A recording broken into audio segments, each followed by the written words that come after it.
Hey everybody, Brian from Bear Bull Traders here. It is the weekend, March 1st. Spring's right around the corner. And of course, this is the weekend video. We'll take a look at what happened last week in the markets. I had promised you it was probably going to be a very volatile week, and it certainly was. So we'll take a look at what happened last week, and then we'll look ahead and see what we got coming up. I think we're going to have another raucous week in our future. So let's get down to it.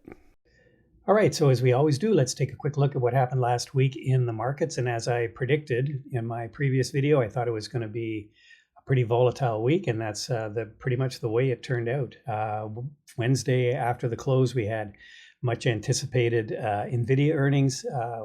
Was slightly disappointing for most people in that they didn't really knock the cover off the ball, which is what everybody's used to. So, of course, investors and traders punished them accordingly for only putting up really good numbers. They didn't put out fantastic numbers, and so NVIDIA dropped.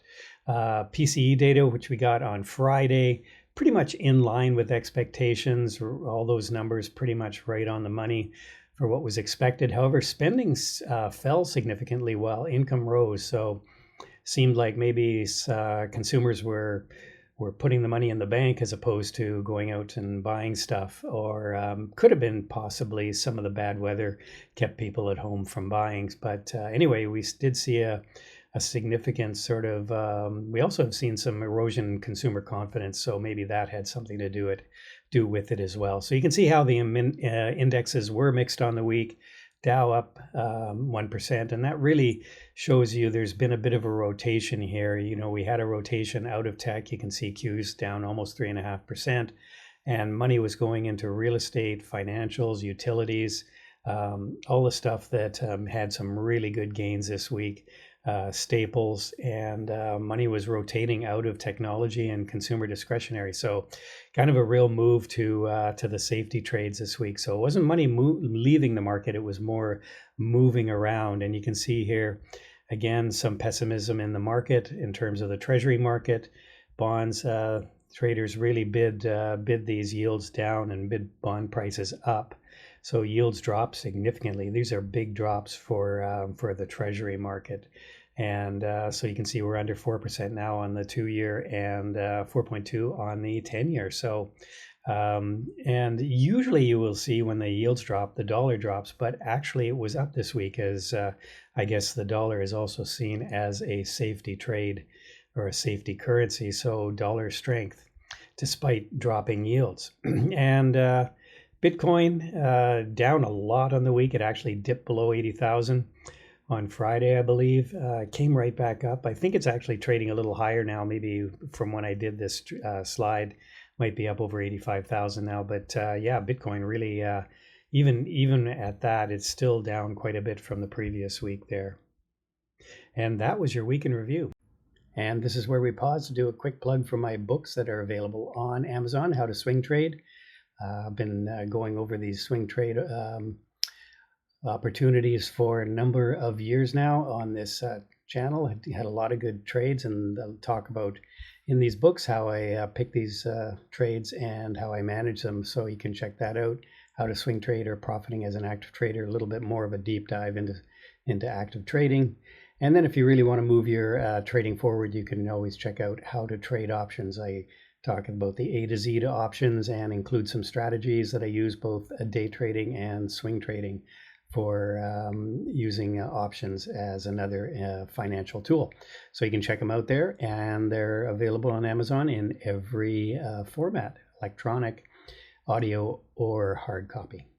All right, so let's take a look at what happened with some of the indexes this week. UVXY, the fear index, of course, it's not really showing any signs of significant fear. No indication that we're looking for a big sell-off in the market as we sort of popped up there a little bit and then pulled back as the week went on. Bond prices are really going up here. You can see that big jump Tuesday, and we continued to move higher through the week and ended up at the high of the week on Friday there. So bond prices, again, yields dropping, bond prices going up, and maybe just a sign that with yields dropping, there's some concern about the economy going forward. and cuts could be coming earlier. So here's something you don't see very often. Usually when yields drop, the price of the price of the dollar, the value of the dollar goes down, but in this case it went up as well, sort of maybe a flight to a safe haven currency there. So you can see here we had a pretty big sell-off during the week, and we did manage to come right down. And if you look at last week's video, this is kind of where I said we might be headed, this area right here, and we did find some support right there and bounced right back up. And there was some real strong buying into the last hour or two of trading. I kind of felt like that was a lot of short covering because there wasn't huge volume associated with it. So we'll see what happens on Monday. I think we're going to probably gap up as people look at this price action, but we may sell off again. So looking for a possible retest as some of the initial profit takers come in and take advantage of the move up, and then the sellers may step back in again. So quite often we don't see a V reversal, but you never know. I'd be looking for a pullback as a possible buy. SPY, you can see here again, we retraced a lot of what we lost on Thursday. We retraced a lot of it on Friday, and this chart looks a lot better than the NASDAQ does. So same sort of comments, possible retest or a higher low on a pullback could be a good indicator to get back long again. And the Dow's been holding up pretty well here, and it's due to some of the sector rotation that we're seeing into some out of discretionaries and technology and into some of the other names like financials, real estate, utilities, that kind of stuff.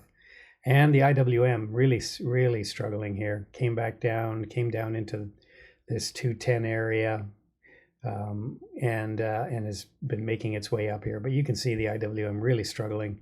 It might actually have some wind at its back if the yields continue to drop, because these companies tend to be more dependent on borrowing money. So if the price of cost of borrowing money goes down, it's better for them. And you can see here, Bitcoin is now trading around 85,600. So it's managing to come up a little bit, but you can see here we were down under 80,000 on Friday and managed to come back up. So that was your week indexes in review. So let's take a quick look at some stocks that I'm in, and some of these entries are from actually Friday as we started to rally, and I'm still holding some of the position. I sold some into the close as we really popped up, and holding a little bit over the weekend, expecting another pop up here on Monday. I may actually just sell them if we do gap up, but Amazon was one of them. I kind of like the setup on this. We kind of did a bottom here. Came back up, failed at this moving average, came back down, and then we put in another bottom here. So kind of like the setup, essentially a double bottom trade there on Amazon. So holding some of that over the weekend. Meta, really like the way it went into the close and holding a bit of that. Again, same comment, kind of a double bottom or higher low. Here's one that I didn't have on my watch list from last week, but I did take the trade anyway. I mentioned it in the room a number of times. I got short Meta after Monday, and I stayed short pretty much throughout the entire week. I had taken some profits as we just continued to sell off here. As you know, if you follow me, you know I'm really negative on Tesla. I was just watching a video on one of the other Chinese companies that are producing the EV cars, the Li, and man, what an amazing car. I mean, it just has so many interesting features that I've never seen in a car before. And if this is the companies that are Tesla's competing against in China, I just don't see. And it had a full driver assist thing. It was just amazing. So I'm still negative on Tesla. I know it's got chutzpah, or it's got the Musk Kovacian, but I just don't see this as a EV company. I think they're really starting to fall behind here. Just my opinion. Anyway, I did cover that position on Friday, and I'm not short on it anymore, but short through the entire week there. GDX could be a possible bounce here. I was long. I mentioned it last week. I was long going into the weekend. Last weekend, I said if it started to pull back more, I would get out, and I actually did get out of it. And now I'm looking for a possible re-entry on this after it has pulled back a fair amount here, and it may be into an area. If it gets down a little bit more, might buy some on a bounce. KMI, again, got out of this. I mentioned that last week. I was probably going to get out before the earnings, which I did. And that wasn't much of a trade. Got some dividend on that, but really didn't. Was hoping for more of a move. And TD, I'm still in, so I keep talking about that one, but I'm still in that.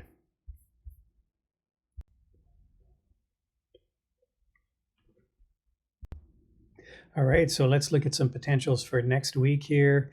HIMS is one of them. Again, this kind of a double bottom here. It seems to be holding this sort of 40 level, 40.50, and again, if we do get a bit of a pullback, maybe a higher low on Monday, could be a decent trade to back to the upside, maybe up through 50.